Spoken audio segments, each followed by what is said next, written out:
الحمدللہ آج کے اس پروگرام کا عنوان ہے عالم الغیب والشہادہ۔ اعوذ باللہ من الشیطان الرجیم، بسم اللہ الرحمن الرحیم۔ الصلاۃ والسلام علیک یا سیدی یا رسول اللہ وعلی ازواجک واصحابک وآلک یا سیدی یا حبیب اللہ۔ الحمدللہ لاہور شہر میں آج بروز ہفتہ 20 مئی 2023 عیسوی کا دن ہے۔ اللہ تعالیٰ کی شان قرآن پاک میں کئی طرح سے بیان ہوئی، اور ایک آیت کا ایک جزو یہ ہے کہ اللہ اپنے علم کی شان کو یوں بیان فرماتا ہے، عالم الغیب والشہادہ۔ اب اس میں غیب اور شہادہ دو طرح کے علوم کا بیان ہے، اور دونوں ہی کو اللہ جانتا ہے۔ اور یہ بات ذہن میں رہے کہ اللہ کی عطا سے، اللہ کی رضا سے، اللہ کی صفات کا پرتو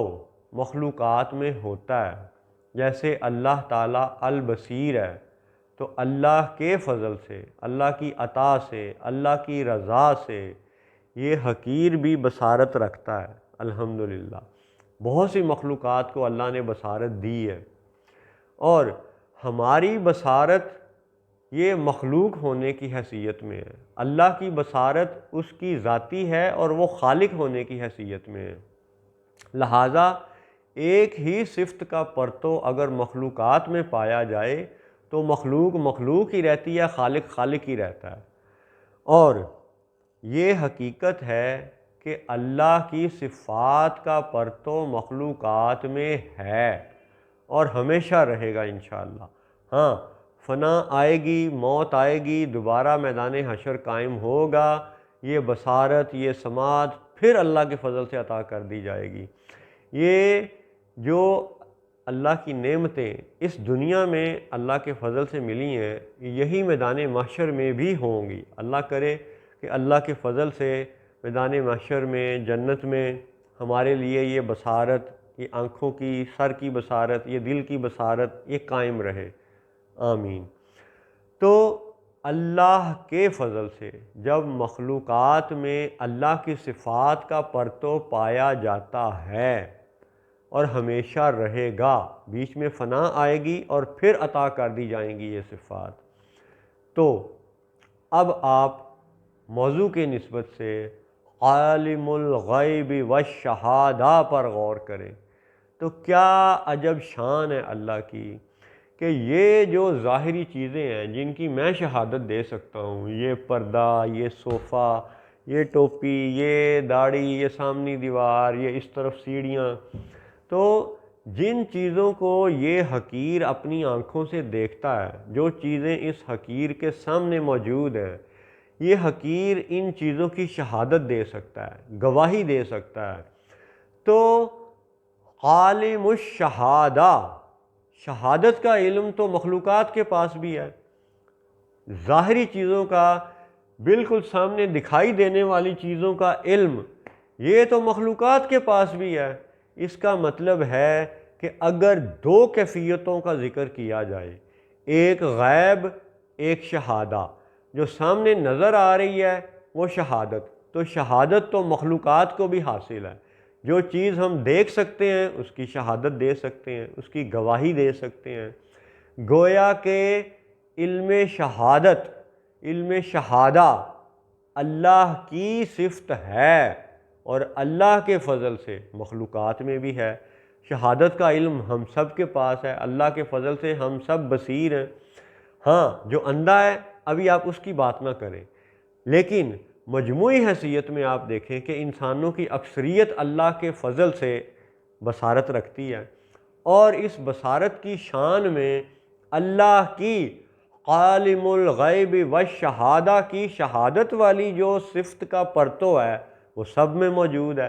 تو پھر شرک تو کچھ نہ ہوا نا، مخلوق تو مخلوق ہے، خالق تو خالق ہے۔ اور جب شہادت کا علم مخلوقات کے پاس آ گیا تو غیب اور شہادہ اگر یہ دو ہی کیفیتیں ہیں تو پھر 50-50% ہو گیا، تو 50% تو پھر مخلوقات کا معاملہ بھی بڑی عجب شان والا ہے کہ اللہ کے فضل سے شہادت کا علم تو مخلوقات بھی دے سکتی ہیں، لہٰذا صرف علم غیب پر بات کیے جانا اور صرف علم غیب کے موضوع کو ایک ایسا وسوسہ بنا کے اللہ و رسول اور انبیاء و صالحین کے معاملات کو غلط انداز میں پیش کرنا، یہ تو کوئی دین کی خدمت نہیں ہے، یہ تو کوئی اللہ و رسول سے محبت کا معاملہ تو نہیں ہے۔ ہاں، انبیاء و صالحین سے محبت دراصل اللہ ہی کی محبت کا پرتو ہے، کیونکہ اللہ ہی کے مبعوث کردہ ہیں یہ نیک لوگ، اور ان سب میں شہادت کا علم اللہ کے فضل سے موجود ہے۔ تو جب علم ہوتا ہی دو طرح کا ہے، یا سامنے کی چیز ہوگی یا غائب ہوگی، اور ان دونوں میں سے شہادت کا علم اللہ کے پاس بھی ہے، مخلوقات کے پاس بھی ہے، اب رہ گیا غیب کا علم۔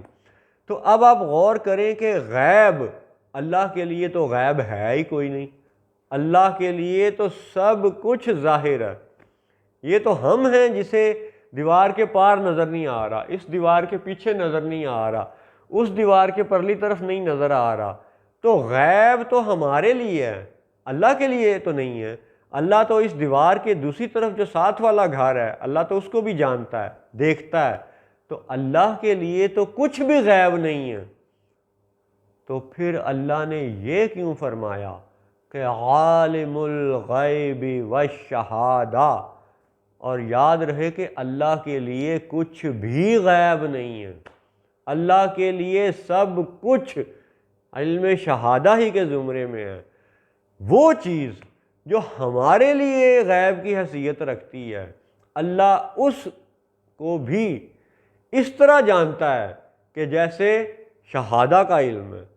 یعنی غیب ہمارے لیے غیب ہو سکتا ہے، اللہ کے لیے غیب نہیں ہے۔ تو اب آپ ان دو کیفیتوں کے موازنے کو اور مطابقت کو دیکھیں کہ علم ہے ہی دو طرح کا، یا سامنے نظر آنے والی چیزیں ہیں یا غیبی اشیاء ہیں۔ اب جیسے انسان ہمیں نظر آتے ہیں، دوسرے انسان نظر آتے ہیں، جن ہمیں نظر نہیں آتے، فرشتے ہمیں نظر نہیں آتے، تو جن اور فرشتے ہماری ان سر کی آنکھوں کے لیے غیب کی حیثیت رکھتے ہیں، لیکن علم ہمارے پاس ان کا بھی ہے۔ قرآن پاک میں سورۃ الجن موجود ہے، ملائکہ فرشتوں کا ذکر قرآن پاک میں موجود ہے۔ تو جو چیز ہمیں سر کی آنکھوں سے نظر نہیں آتی، علم تو ہمارے پاس اس کا بھی ہے۔ ہاں، زیادہ ہونا کم ہونا یہ ایک الگ بات ہے کہ کسی کو اللہ نے دولت زیادہ دی، کسی کو اللہ نے کم دی، ایسے ہی علم اللہ نے کسی کو کم دیا، کسی کو زیادہ دیا۔ جیسے جنوں اور فرشتوں کے علم کے مقابلے میں آدم علیہ السلام کے علم کی شان اور فضیلت یوں بیان فرمائی گئی کہ وَعَلَّمَ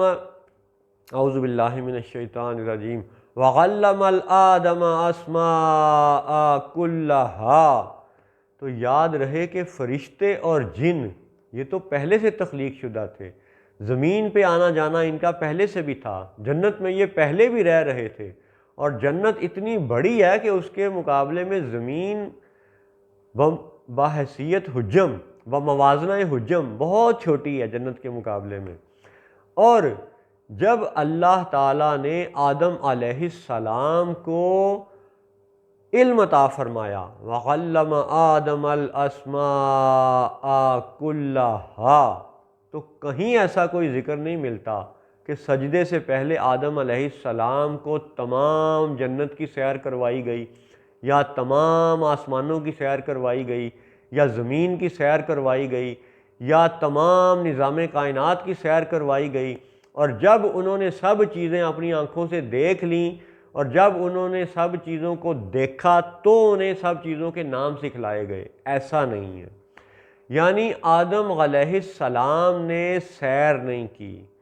بلکہ وہ ایک عالم بالا کی ایک جگہ پہ ایک نشست پہ اللہ کے فضل سے وہ مقرر تھے، قائم تھے، زندہ ہو گئے جب روح پھونک دی گئی اور علم عطا کر دیا گیا، تو اس وقت وہ فرشتے جنہوں نے جنت بھی دیکھی ہوئی تھی، جنہوں نے زمین بھی دیکھی ہوئی تھی، وہ جن جو جنت کو پہلے سے جانتے تھے، زمین پہ آتے جاتے تھے، ان کو یہ کہا گیا کہ سجدہ اس آدم کو کرو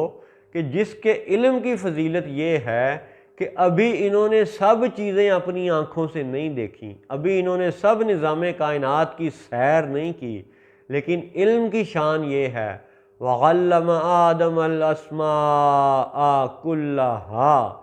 سب نام سکھلا دیے گئے۔ تو جب سب نام سکھلا دیے گئے تو اس کا مطلب ہے کہ وہ چیزیں، وہ اشیاء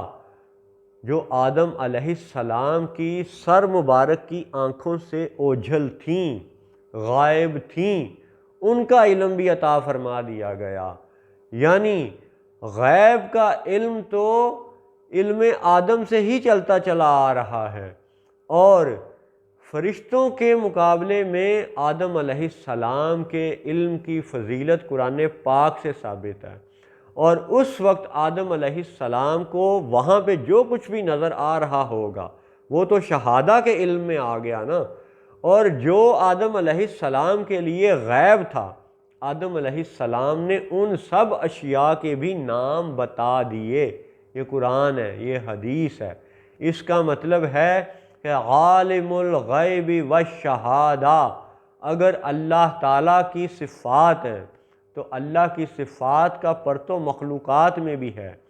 اور شہادہ کا علم تو ہم سب دے سکتے ہیں، ہم سب بھی اللہ کے فضل سے شہادہ کا علم رکھتے ہیں۔ رہ گیا غیب، تو اس کی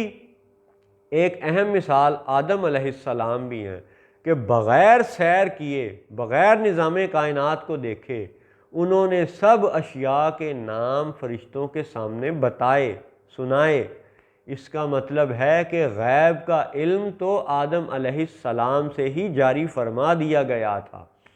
اور فرشتوں کے غیب کے علم کی شان یہ تھی کہ انہوں نے زمین دنیا پر بنی نو آدم کے آباد ہونے سے پہلے ہی یہ رب کی بارگاہ میں عرض کیا تھا